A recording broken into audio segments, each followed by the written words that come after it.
ಕಾಂಗ್ರೆಸ್ ಪಕ್ಷಕ್ಕೆ ಸೇರ್ಪಡೆ ಆಯ್ತು ಅಂತ ಹೇಳ್ತಾರೆ. ಎಲ್ಲ ಕಡೆ ಮಾಧ್ಯಮದಲ್ಲಿ ಹರಿದಾಡ್ತಿದೆ. ಸಿದ್ದರಾಮಯ್ಯ ಅವರು ಭೇಟಿ ಮಾಡಿದ್ದಾರೆ. ಬಹಳಷ್ಟು ಜನ ಕಾಂಗ್ರೆಸ್ ಪಕ್ಷ ಸೇರಲಿಕ್ಕೆ ಸಿದ್ಧರಾಗಿದ್ದಾರೆ.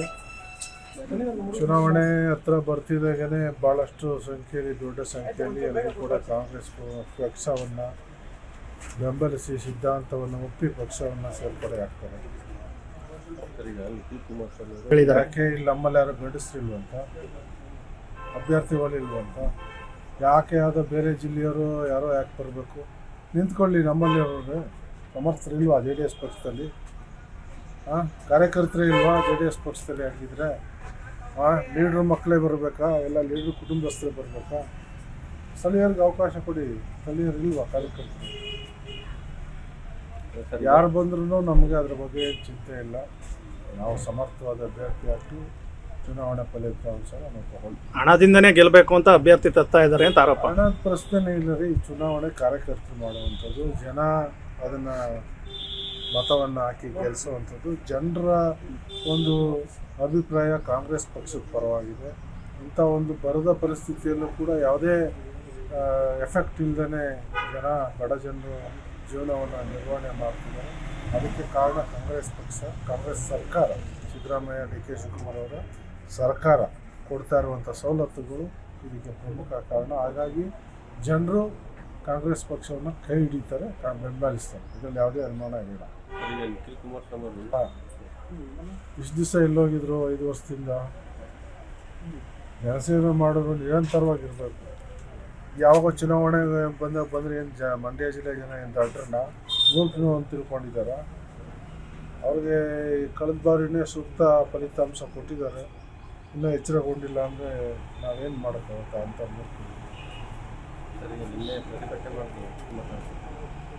ಪ್ರತಿಭಟನೆ ಮಾಡುವಂಥದ್ದು ಧ್ವನಿ ಇಷ್ಟು ದಿವಸ ಯಾರಿಗೂ ಇರಲಿಲ್ಲ. ಆ ಒಂದು ದಮ್ಮು ಇರಲಿಲ್ಲ. ಇವತ್ತು ಮೊನ್ನೆ ಸಿದ್ದರಾಮಯ್ಯ ಅವರ ನೇತೃತ್ವದಲ್ಲಿ ಅಂಕಿಅಂಶಗಳು ಕಾಂಗ್ರೆಸ್ ಪಕ್ಷಕ್ಕೆ ಸೇರ್ಪಡೆ ಆಯ್ತು ಅಂತ ಹೇಳ್ತಾರೆ. ಎಲ್ಲ ಕಡೆ ಮಾಧ್ಯಮದಲ್ಲಿ ಹರಿದಾಡ್ತಿದೆ. ಸಿದ್ದರಾಮಯ್ಯ ಅವರು ಭೇಟಿ ಮಾಡಿದ್ದಾರೆ. ಬಹಳಷ್ಟು ಜನ ಕಾಂಗ್ರೆಸ್ ಪಕ್ಷ ಸೇರಲಿಕ್ಕೆ ಸಿದ್ಧರಾಗಿದ್ದಾರೆ. ಚುನಾವಣೆ ಹತ್ರ ಬರ್ತಿದ್ದಾಗೇ ಭಾಳಷ್ಟು ಸಂಖ್ಯೆಯಲ್ಲಿ ದೊಡ್ಡ ಸಂಖ್ಯೆಯಲ್ಲಿ ಎಲ್ಲರೂ ಕೂಡ ಕಾಂಗ್ರೆಸ್ ಪಕ್ಷವನ್ನು ಬೆಂಬಲಿಸಿ ಸಿದ್ಧಾಂತವನ್ನು ಒಪ್ಪಿ ಪಕ್ಷವನ್ನು ಸೇರ್ಪಡೆ ಆಗ್ತಾರೆ. ಯಾಕೆ ಇಲ್ಲಿ ನಮ್ಮಲ್ಲಿ ಯಾರು ಗಂಡಸ್ರಿಲ್ವಂತ, ಅಭ್ಯರ್ಥಿಗಳಿಲ್ವಂತ, ಯಾಕೆ ಯಾವುದೋ ಬೇರೆ ಜಿಲ್ಲೆಯವರು ಯಾರೋ ಯಾಕೆ ಬರಬೇಕು? ನಿಂತ್ಕೊಳ್ಳಿ, ನಮ್ಮಲ್ಲಿ ಅವ್ರಿಗೆ ಸಮರ್ಥರಿಲ್ವಾ ಜೆ ಡಿ ಎಸ್ ಪಕ್ಷದಲ್ಲಿ? ಕಾರ್ಯಕರ್ತರೇ ಇಲ್ವಾ ಜೆ ಡಿ ಎಸ್ ಪಕ್ಷದಲ್ಲಿ? ಆಗಿದ್ರೆ ಲೀಡ್ರ್ ಮಕ್ಕಳೇ ಬರಬೇಕಾ? ಎಲ್ಲ ಲೀಡ್ರ್ ಕುಟುಂಬಸ್ಥರೇ ಬರಬೇಕಾ? ಸ್ಥಳೀಯರಿಗೆ ಅವಕಾಶ ಕೊಡಿ. ಸ್ಥಳೀಯರು ಇಲ್ವಾ ಕಾರ್ಯಕರ್ತರು? ಯಾರು ಬಂದ್ರೂ ನಮಗೆ ಅದ್ರ ಬಗ್ಗೆ ಏನು ಚಿಂತೆ ಇಲ್ಲ. ನಾವು ಸಮರ್ಥವಾದ ಅಭ್ಯರ್ಥಿ ಹಾಕಿ ಚುನಾವಣಾ ಫಲಿತಾಂಶ ನಾವು ತಗೊಳ್ತೀವಿ. ಹಣದಿಂದನೇ ಗೆಲ್ಲಬೇಕು ಅಂತ ಅಭ್ಯರ್ಥಿ ತರ್ತಾ ಇದ್ದಾರೆ ಅಂತ ಆರೋಪ. ಹಣದ ಪ್ರಶ್ನೆ ಇಲ್ಲ ರೀ. ಚುನಾವಣೆ ಕಾರ್ಯಕರ್ತರು ಮಾಡುವಂಥದ್ದು, ಜನ ಅದನ್ನು ಮತವನ್ನು ಹಾಕಿ ಗೆಲ್ಲಿಸುವಂಥದ್ದು. ಜನರ ಒಂದು ಅಭಿಪ್ರಾಯ ಕಾಂಗ್ರೆಸ್ ಪಕ್ಷದ ಪರವಾಗಿದೆ. ಇಂಥ ಒಂದು ಬರದ ಪರಿಸ್ಥಿತಿಯಲ್ಲೂ ಕೂಡ ಯಾವುದೇ ಎಫೆಕ್ಟ್ ಇಲ್ಲದೇ ಜನ, ಬಡ ಜನರು ಜೀವನವನ್ನು ನಿರ್ವಹಣೆ ಮಾಡ್ತಿದ್ದಾರೆ. ಅದಕ್ಕೆ ಕಾರಣ ಕಾಂಗ್ರೆಸ್ ಪಕ್ಷ, ಕಾಂಗ್ರೆಸ್ ಸರ್ಕಾರ, ಸಿದ್ದರಾಮಯ್ಯ, ಡಿ ಕೆ ಶಿವಕುಮಾರ್ ಅವರ ಸರ್ಕಾರ ಕೊಡ್ತಾ ಇರುವಂಥ ಸವಲತ್ತುಗಳು ಇದಕ್ಕೆ ಪ್ರಮುಖ ಕಾರಣ. ಹಾಗಾಗಿ ಜನರು ಕಾಂಗ್ರೆಸ್ ಪಕ್ಷವನ್ನು ಕೈ ಹಿಡಿತಾರೆ, ಬೆಂಬಲಿಸ್ತಾರೆ. ಇದರಲ್ಲಿ ಯಾವುದೇ ಅನುಮಾನ ಇಲ್ಲ. ಇಷ್ಟು ದಿವಸ ಎಲ್ಲೋಗಿದ್ರು? 5 ವರ್ಷದಿಂದ ಸೇವೆ ಮಾಡೋರು ನಿರಂತರವಾಗಿರ್ಬೇಕು. ಯಾವಾಗ ಚುನಾವಣೆ ಬಂದರೆ ಏನು ಮಂಡ್ಯ ಜಿಲ್ಲೆ ಜನ ಏನು ದಡ್ರನ್ನ ಮೂರ್ಖರು ಅಂತ ತಿಳ್ಕೊಂಡಿದ್ದಾರೆ.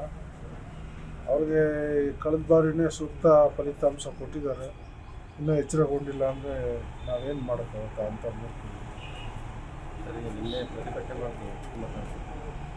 ಪ್ರತಿಭಟನೆ ಮಾಡುವಂಥದ್ದು ಧ್ವನಿ ಇಷ್ಟು ದಿವಸ ಯಾರಿಗೂ ಇರಲಿಲ್ಲ. ಆ ಒಂದು ದಮ್ಮು ಇರಲಿಲ್ಲ.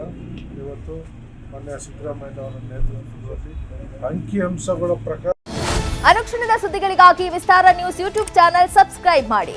ಹೊಸ ಸುದ್ದಿಗಳ ನೋಟಿಫಿಕೇಶನ್ಗಾಗಿ ಬೆಲ್ ಐಕಾನ್ ಕ್ಲಿಕ್ ಮಾಡಿ. ಲೇಟೆಸ್ಟ್ ಅಪ್ಡೇಟ್ಸ್ಗಾಗಿ www.vistaranews.com ವೆಬ್ಸೈಟ್ಗೆ ವಿಸಿಟ್ ಮಾಡಿ. ಅಂಗೈಯಲ್ಲೇ ಜಗತ್ತಿನ ಸುದ್ದಿ ತಿಳಿಯಲು ವಿಸ್ತಾರ ನ್ಯೂಸ್ ಕನ್ನಡ ಆಪ್ ಡೌನ್ಲೋಡ್ ಮಾಡಿ.